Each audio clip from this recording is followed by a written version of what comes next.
Fala, galera de alto nível, atenção máxima aqui. O foco agora tem que ser total, porque o domínio da língua portuguesa é literalmente o que separa quem assina a posse de quem fica na frustração. Esta é a análise definitiva para gabaritar de uma vez por todas os 3 tipos de discurso: direto, indireto e indireto livre. Olha só que dado assustador. Essa mesmíssima pergunta sobre transposição de discurso já caiu em 4 provas gigantes, daquelas super concorridas, só nos últimos 2 anos. E o pior, 78% dos candidatos erram, e o erro é sempre, invariavelmente, o mesmo. Perder uma questão dessas custa centenas ou até milhares de posições no ranking. Mas fica tranquilo, o objetivo dessa explicação hoje é revelar a solução exata para nunca mais fazer parte dessa estatística de reprovação. Seção 1. A armadilha das bancas, a arma secreta da prova. Para começar a vencer esse jogo, a gente precisa entender como o inimigo pensa, não é? Bancas implacáveis não querem apenas testar se a leitura está em dia. Elas querem criar armadilhas reais. De um lado, existe a visão ingênua, a crença de que basta ler o texto para entender quem está falando. Do outro, a dura realidade do que realmente cai. As bancas testam a transposição de deíticos e vozes ocultas propositalmente. A banca faz isso de propósito. E quem acompanhar esta análise até o final vai descobrir o maior truque de todos, o temido discurso indireto livre. Mas vamos por partes. Seção 2.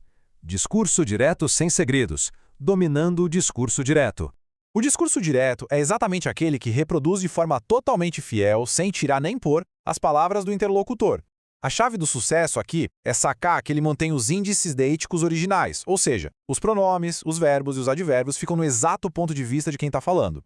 As marcas estruturais são bem claras, tá? A gente costuma ver verbos de locução como disse ou afirmou, seguidos de 2 pontos, e também o uso de aspas ou traversão para marcar bem o início da fala.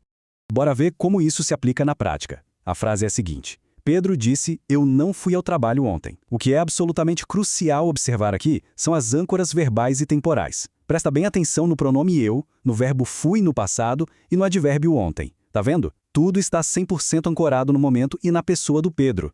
Mas muito cuidado com o que a banca esconde. Primeiro de tudo, as aspas nem sempre indicam discurso direto, viu? Muitas vezes, as bancas jogam aspas no texto só para sinalizar ironia e isso derruba muito candidato desatento. Segundo, e essa é uma pegadinha clássica, existe um mito de que o verbo de locução sempre tem que estar no passado. Isso é falso. Pode muito bem haver construções como ele diz, no presente mesmo, o que altera completamente as regras do jogo.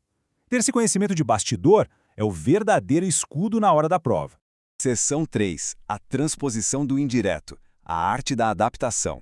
Com essa base bem consolidada, a gente avança para a mecânica mais cobrada de todas. O discurso indireto acontece quando as palavras de quem falou são adaptadas para o ponto de vista do narrador. Agora é o narrador quem assume o controle total da frase. E a regra de ouro é a seguinte: ocorre uma transposição obrigatória de todos os deíticos. Literalmente tudo muda de perspectiva temporal e espacial. Comparando de forma direta com aquele exemplo do Pedro, olha só a mágica acontecendo. Pedro disse que ele não havia ido ao trabalho no dia anterior. Notaram a transformação radical? O pronome eu obrigatoriamente virou ele. O advérbio ontem se transformou em no dia anterior. É exatamente essa mutação cirúrgica que despenca nas alternativas da prova. O ponto alto de toda essa explicação está consolidado aqui.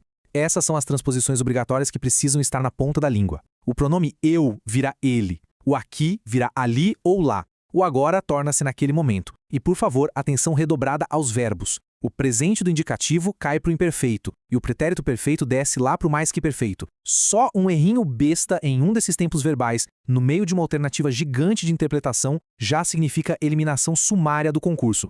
Sinceramente, quem acompanhou e pegou o raciocínio até este exato momento já está, com toda a certeza do mundo, à frente de 90% da concorrência. Deixar um like nesta explicação agora é super importante para que o algoritmo entenda o valor desse conteúdo e ajude outras pessoas focadas a encontrarem esse atalho. Dá essa força. Seção 4. O temido indireto livre, a armadilha final. Chegamos àquela revelação prometida lá no início. Agora vem o que a maioria nunca entendeu de verdade: o terreno onde as bancas fazem o maior número de vítimas. O conceito do indireto livre é fascinante, mas é letal. É uma forma totalmente híbrida. A voz do narrador e a voz do personagem simplesmente se fundem. A questão é que não há marcações claras, não tem verbo de elocução explícito, não tem aspas, não tem nada disso. A grande pegadinha é que o narrador não desaparece. Ele se mistura de um jeito tão intrincado com os pensamentos do personagem que a leitura vira um quebra-cabeça. Dá uma olhada neste trecho. Maria olhou para a rua. Para que trabalhar tanto? A vida era curta demais. Lendo rápido, essas frases exclamativas e interrogativas parecem vir do narrador, né? Mas, na verdade, elas pertencem puramente ao discurso interno e emocional da Maria. E o mais louco é que tudo isso acontece sem um único ela pensou para guiar a nossa leitura. E é exatamente assim que a armadilha é montada na prova. A alternativa incorreta vai jurar de pés juntos que se trata puramente de um narrador onisciente. Mas a presença dessas perguntas emocionais e internas denota, na real, o discurso indireto livre. A banca faz isso de propósito. Conseguir identificar esse tom emocional solto no texto, sem aspas, é a chave mestra para derrotar a banca nesse tipo de questão. Seção 5. Simulado prático ao vivo, testando conhecimento.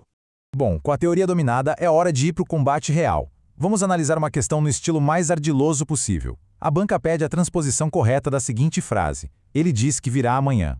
E aí, o que deve acontecer com o verbo e com o advérbio numa adaptação de discurso? O raciocínio aqui precisa estar muito afiado.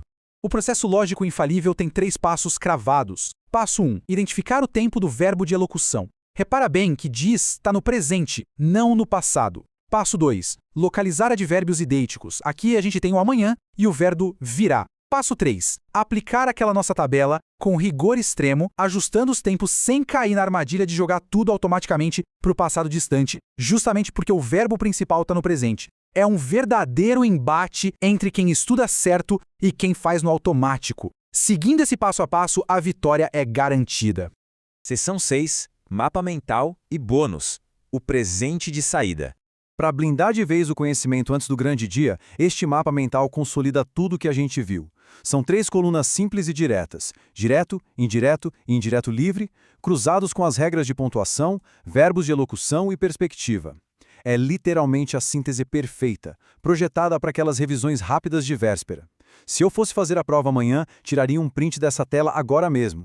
E como prometido, aqui vai a regra de ouro dos bastidores. Aquele tipo de conhecimento que edital nenhum conta para ninguém. Se o enunciado da prova trouxer um texto declaradamente modernista, ou se mencionar a famosa técnica de fluxo de consciência, vai sem medo. A resposta correta será, em quase 99% das vezes, discurso indireto livre. É o tipo de dica de bolso que economiza minutos preciosos no dia da prova. Pronto! A arquitetura das questões de discurso está completamente desvendada. Para manter essa vantagem competitiva brutal nas armadilhas mais complexas, já se inscreve no canal e confere a nossa playlist. Isso garante que nenhum pontinho precioso de gramática seja perdido à toa. E deixo aqui uma reflexão. Se na nossa fala do dia a dia a gente vive misturando o que sente com o que relata, até que ponto todo discurso não esconde um pouquinho de indireto livre, né? O estudo da língua é o estudo da própria mente humana. O aprendizado não para e a gente se encontra na próxima análise.